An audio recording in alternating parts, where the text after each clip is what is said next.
Let me know down below, who do you think makes the biggest impact for the Raiders this season? Obviously, this is a tough question because we don't really know who our quarterback is going to be, and most of the time the QB is the one that makes the biggest impact for the team. Is it going to be Crosby? Is it going to be somebody like Wilkins, Devontae Adams? A lot of names to choose from. I want to know from all of y'all down below, who makes the biggest impact for the Raiders this season?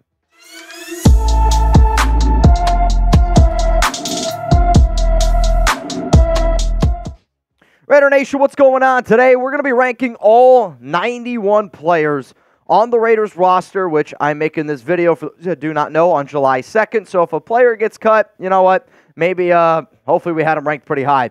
These rankings are going to be based on the impact that they're going to have for the Silver and Black this upcoming season. You can look at it from an offensive side, defensive side, how many snaps they're going to have, special teams. We're going to go through the top list pretty quickly because, let's face it, most of the 40 players that we're going to talk about aren't even going to make the roster. But what's important is the Raiders are going to have to get this team down to 53 players by August 27th at 4 p.m. Eastern Time. And when I do my 53-man roster projection, I kind of like to do what I'm about to do right here just so I know which players I have ranked higher, which players I have ranked lower, in case we're just trying to build the best overall team for the Silver and Black. Now, before I get into our rankings, today's show is presented by Panda Sups. Anybody that wants to take advantage of the deal that we got going on, which is my summer shred pack, which you can get some protein, some BCA, some fat burners. All you got to do is go to chatsports.com/mystack. Make sure that you use code MyStack also to save an additional 35% off. All right, so players 91 to 82.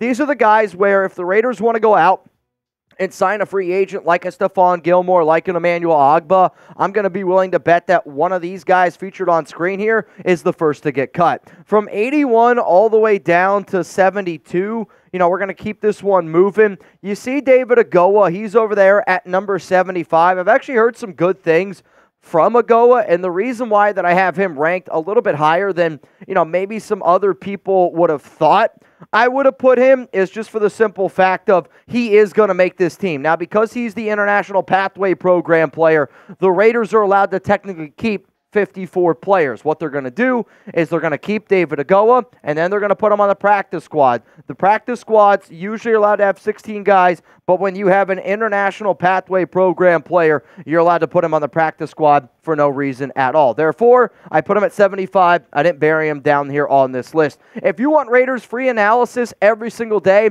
smash that subscribe button right now. It's underneath the video, whether you're watching this on your TV or computer. I promise you, you're going to get content every day here on this channel. Let's go to 71 all the way down to 62, and some interesting names on this list. I know the Raiders like Kana'i Mauga. He keeps on just hanging around on this roster, which I think is kind of interesting. Darien Butler needs to be able to stay healthy. And then the name that I really want to be able to bring up and talk about here is Dalton Wagner, because recently in an article by The Athletics to Sean Reed, they had Wagner making the 53-man roster, and he's an athletic specimen at 6'8", 320 pounds, didn't play last season, UDFA out of Arkansas due to an injury. But new offensive line coach, you got James Craig. I would like to see Wagner get a few more reps in, but I do have him ranked in a spot where I don't view him making the 53-man.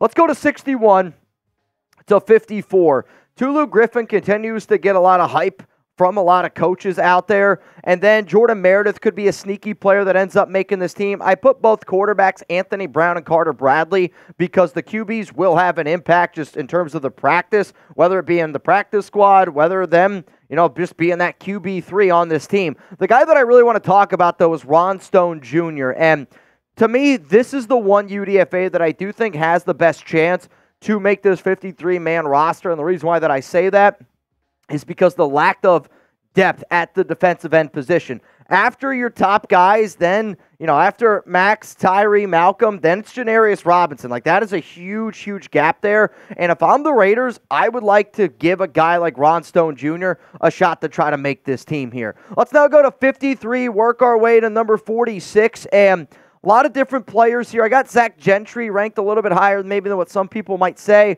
I know the Raiders like to use 12 personnel, and because he is also 6'8", he's actually technically the tallest person on our team.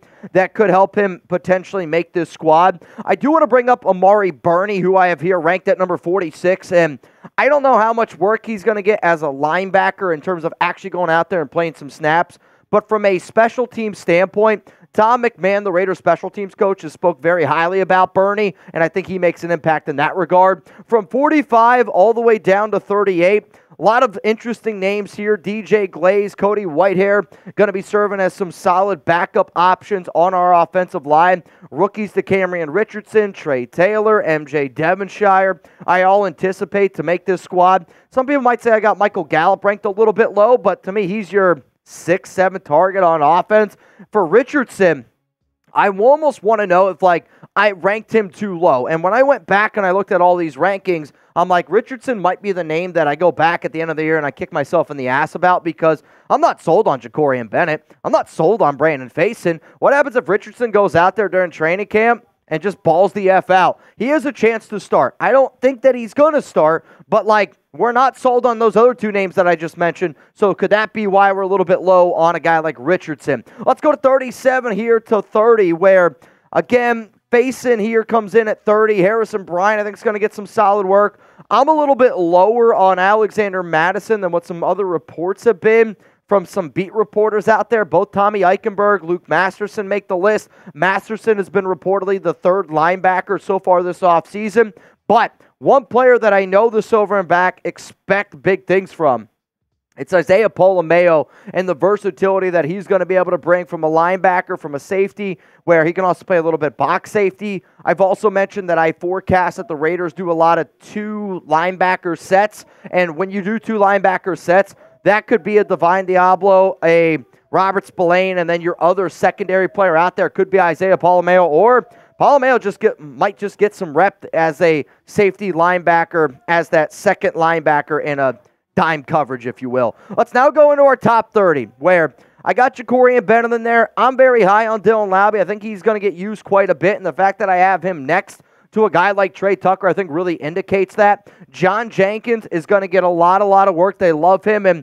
he's not going to be putting up a ton of stats. He might get some tackles, but his run-stopping ability, the Raiders freaking love that about him. At number 24, I got A.J. Cole, and Chugs was like, that's kind of high for a punter, and I don't really disagree with it. Quite frankly, I don't know where to put A.J. Cole, but I do think that the Raiders are going to play a little bit of a different style of football where they're really going to try to flip the field, rely on that defense. Adam Butler is just extremely underappreciated. Michael Mayer is going to have a solid year. Zamir White is the main back, but in terms of overall impact, I see them going with a running back by committee where Tyree Wilson will make a bigger impact for the Raiders this season than Zamir White. That's just my personal opinion. Before I get into the top 19 players on the Raiders in terms of overall impact, I do want to show love here to Panda Sups, one of our oldest sponsors here on the Raiders Report. And if anybody wants my shred stack, chatsports.com/mystack. You can get some BCAs, which Chugs and I have been sipping on this entire live show.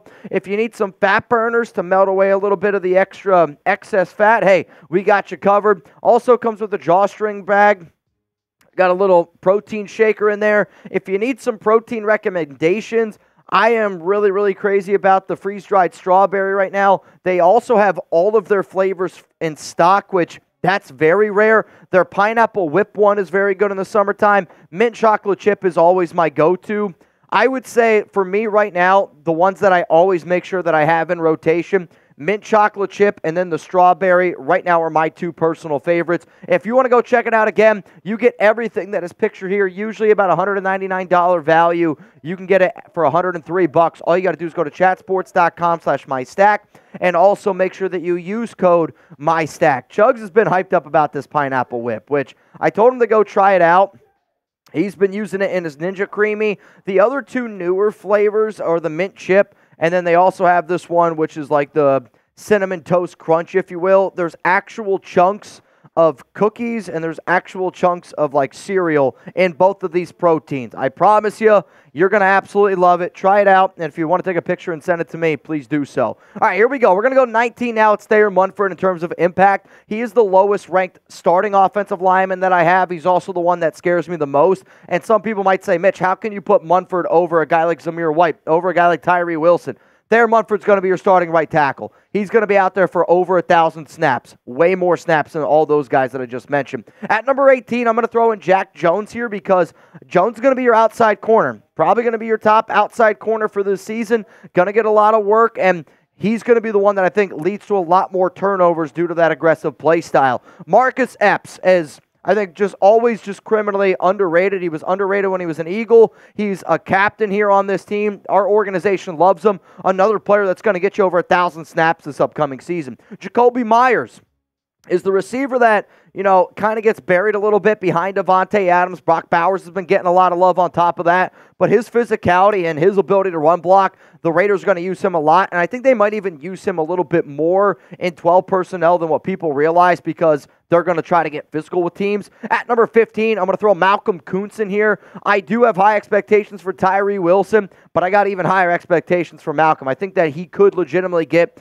double-digit sacks this upcoming season. Coming in here at number 14, Trevon Merrick, which that might surprise all y'all that I got Merrick ranked higher than Malcolm. I did this solely based on the idea of the Raiders' defensive line is going to help out the safeties. I think Merrick's going to take another step forward where I think Merrick's one of the best safeties in the NFL, and due to snaps, nobody's going to really take Merrick out of free safety where Malcolm, him and Tyree are going to split a little bit of their reps. Rolling in here at number 13, Jackson Powers Johnson, and you might as well just go to number 12 here, Dylan Parham. Your starting interior offensive line, if you're going to want to be physical with the Tom Telesco team, really relying on this line. And if the Raiders want to keep their quarterback upright, run the football effectively, and realistically execute the Getsy offense, you need your interior offensive lineman to do wonders. Coming in here at number 11 is the rookie, Brock Bowers. They're going to be lining them up as an H-back. They're going to be lining them up as a tight end, wide receiver. He is really, truly going to be a fun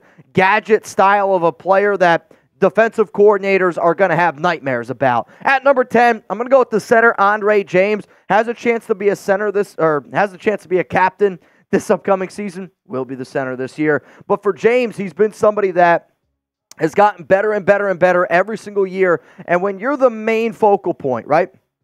The only guy that's going to touch the football as much as Andre James is the quarterback position. Andre is going to be touching the football a lot, obviously, but he also has to be able to take his game to the next level, and I think it's why they decided to bring him back. We got the top 9 most impactful Raiders players on their roster this season, but shout out to Mac, Cozy, Jim, and James Hanson for being new subscribers here, helping us grow this family. I've been trying to get to 171,000 subs, and I'm pledging in the month of July, if you're helping Chat Sports, if you're helping the Raiders Report get back to number 1 on that mountaintop, I'm going to do a better job showing love to all the new people that are hitting that subscribe button. Let's go to number 9 here. It's Robert Spillane. He rocks the green dot. He's basically the quarterback of the defense coming off a career season. At number 8, Daniel Carlson. Call me crazy, but I could see the Raiders having some red zone struggles. I could see us having a little bit of difficult decision-making abilities with our offense. And when I say that, if I'm so confident in our defense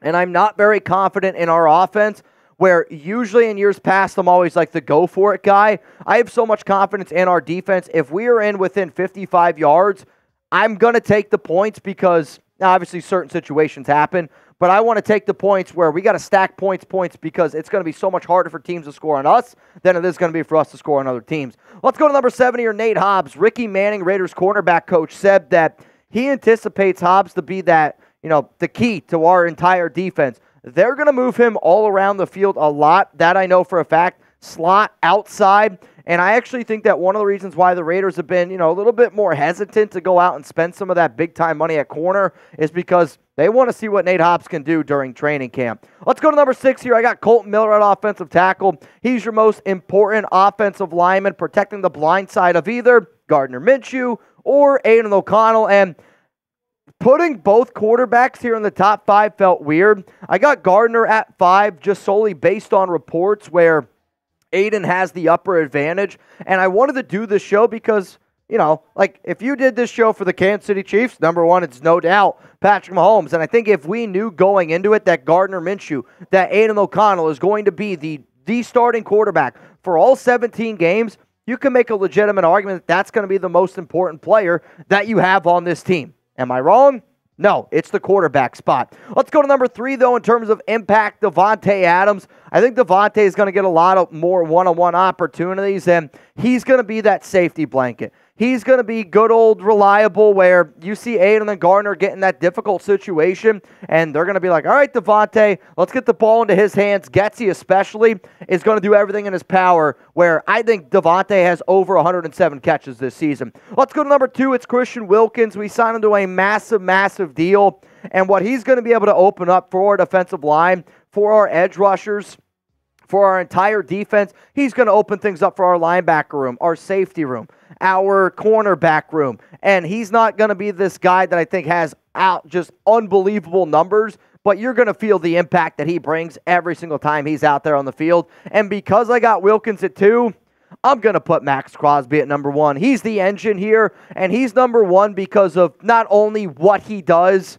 on game day, but like Davante's a great leader. Kristian Wilkerson is a great leader. We got a lot of guys that wear C on their chest. But, like, if you asked 100 Raider fans who is the most important player on our team, who is the no doubt captain, I think every single person under the sun says Maxx Crosby. And, like, getting that many fans to agree, we have legitimately the best defensive player in the NFL. And when you bring that mentality, it's contagious in June, in July, in August, September. And if we want to be playing in January and February, it's because our team is fired up and they want to be able to match the physicality, the preparation, the dominance that 98 and 94 are going to be bringing on a weekly basis. My question to you is this, though. Who do I have ranked too low? Because, I mean, this was actually probably one of the most difficult things that I've done on a show, legitimately ranking 91 players from 91 all the way down to 1. And I know that there's going to be guys that I probably have ranked too low. Like, maybe I have Alexander Madison too low. Maybe I have Zamir White too low. Maybe I have a guy like Decamerion Richardson a little bit too low. If anybody that makes the 53-man roster that I don't have in my top 53, I probably rank those guys too low. Jake Serb says A.J. Cole. A.J. Cole is one of the best punters in the NFL. But I also am hoping that our offense moves the football. Maybe we don't see as much of A.J. Cole out there. If you like today's show, if you enjoyed the segment, and you also want to get to know me a little bit better, always don't be afraid. Follow me on IG and Twitter at MitchellRents365. And also, don't be afraid to give Chugs. He does a lot of amazing things here on the show. Give him a follow as well, at Jeremy Chugs, especially if you ever win a prize and you can't get in contact with me. Hopefully you enjoyed the segment from 91 all the way down to 1. If any Raiders players want to, disagree with this one, I'd be more than happy to hear what you guys have to say.